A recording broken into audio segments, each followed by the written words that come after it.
Assalamualaikum warahmatullahi wabarakatuh. Perkenalkan, nama saya Dimas Dwi Al-Bukhari dengan NIM 2023 31307. Di sini saya akan mempresentasikan penelitian komputer dan masyarakat tentang dampak modernisasi konten media sosial terhadap kebebasan berpendapat. Oke, langsung saja kita ke slide selanjutnya. Nah, di sini ada latar belakang penelitian. Perkembangan pesat ekosistem media sosial menciptakan ruang publik digital baru, namun menghadirkan tantangan tata kelola informasi yang kompleks. Nah, di sini ada yang pertama, yaitu ekspansi media sosial. Akses informasi masif menjadikan platform digital sebagai sarana utama ekspresi publik. Lalu yang kedua, ada kehadiran modernisasi konten, yaitu algoritma dan filter otomatis diterapkan platform untuk menyaring konten ilegal dan hoax. Lalu yang ketiga, yaitu dilema keamanan dan kebebasan. Benturan antara menjaga ruang digital tetap bersih lawan risiko terjadinya penyosoran berlebih. Kita ke slide selanjutnya. Di sini mengapa topik ini penting? Karena saat ini mayoritas warga Indonesia berkomunikasi via media sosial. Namun, ketika AI mengambil alih peran sensor tanpa transparansi, batas antara perlindungan dari hoax dan pembatasan ekspresi menjadi sangat samar. Di sini poin-poinnya, yang pertama pengguna media sosial terus meningkat, dikarenakan media sosial telah menjadi alun-alun publik utama bagi komunikasi masyarakat modern. Lalu yang kedua ada pengguna AI semakin dominan, yaitu penyaring otomatis oleh algoritma. AI kerap mengalami kesalahan konteks budaya lokal. Lalu yang ketiga, ada ancaman hoax dan hate speech masif. Di sini informasi dapat memicu polarisasi sosial sehingga modernisasi ketat mendesak dilakukan. Lalu yang keempat ada hak kebebasan berekspresi digital. Di sini kebebasan berpendapat adalah pilar demokrasi yang tidak boleh menggerus oleh otoritas platform. Lalu keseimbangan keamanan versus hak berekspresi. Di sini tujuan utama riset adalah mencari formula titik temu ideal antara keamanan dan kebebasan. Lanjut, ada rumusan masalah dan tujuan penelitian. Penelitian ini berfokus menjawab 3 pertanyaan utama tersebut dengan tujuan terstruktur untuk memberikan kontribusi akademis bagi studi komputer dan masyarakat itu sendiri. Nah, di sini ada rumusan masalah dan tujuan penelitiannya. Selanjutnya, ada metodologi penelitian. Saya menggunakan instrumen Google Form sebagai pendapatan survei dengan mendapat 30 responden dilakukan Juni sampai Juli 2026. Pendekatannya kuantitatif, deskriptif dengan data statistik, persepsi, dan perilaku pengguna.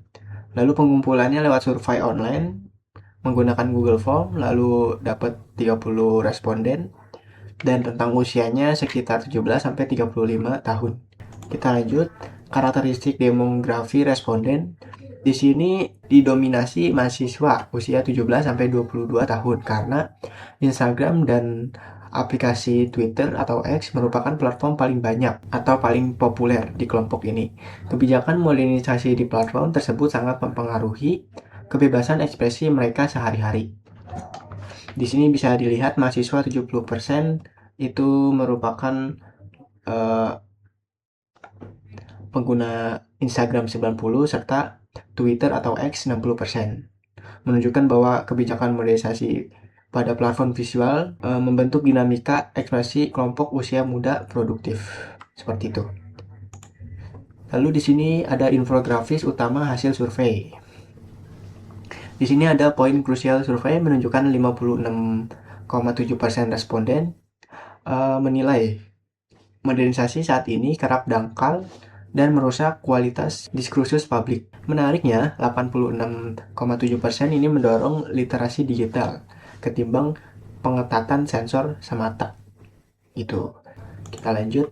Di sini pengalaman modernisasi responden. Sebagian besar responden pernah mengalami peningkatan 66,7% dan shadow ban 50%. Di sini praktik shadow ban dinilai merugikan karena pengguna dibatasi jangkauannya tanpa ada jalur transparansi pemberitahuan. Seperti itu. kita lanjut lagi. Di sini ada analisis hasil penelitian. Di sini di mana alur logika dan data temuan kuesioner responden sejatinya mendukung modernisasi namun menuntut keterbukaan pedoman, eksekusi adil, dan berkelanjutan edukasi literasi digital.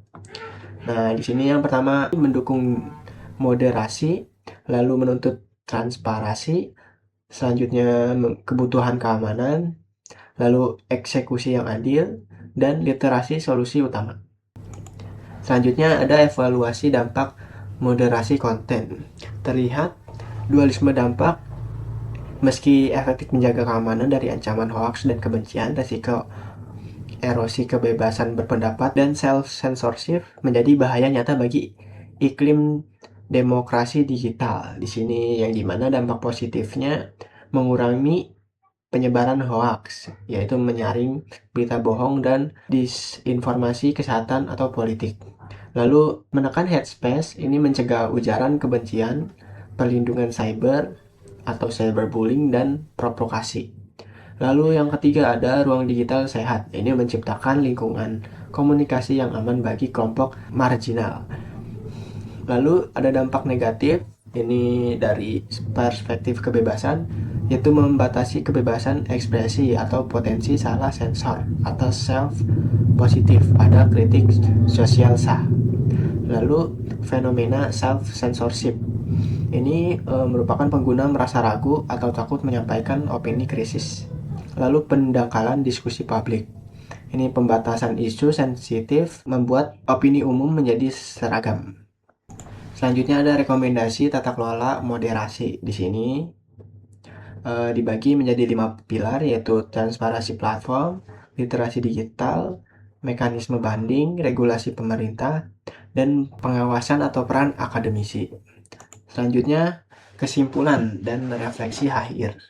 Sebagai penutup, mari kita ingat bahwa moderasi konten sejatinya ditunjukkan untuk menciptakan ruang diskursus yang beretika, bukan mematikan daya kritis berpendapat.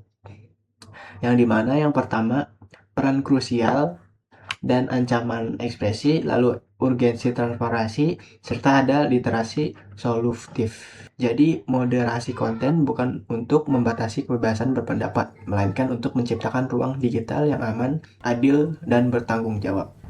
Selanjutnya di sini referensi penelitian ini menggunakan standar internasional yang mencakup rujukan dari regulasi Kominfo, laporan transparansi, dan YouTube laporan World Economic Forum serta jurnal ilmiah nasional terkait.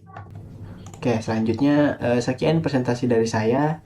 Silakan jika ingin melihat survei dampak moderasi konten media sosial terhadap kebebasan berpendapat, bisa langsung di-scan.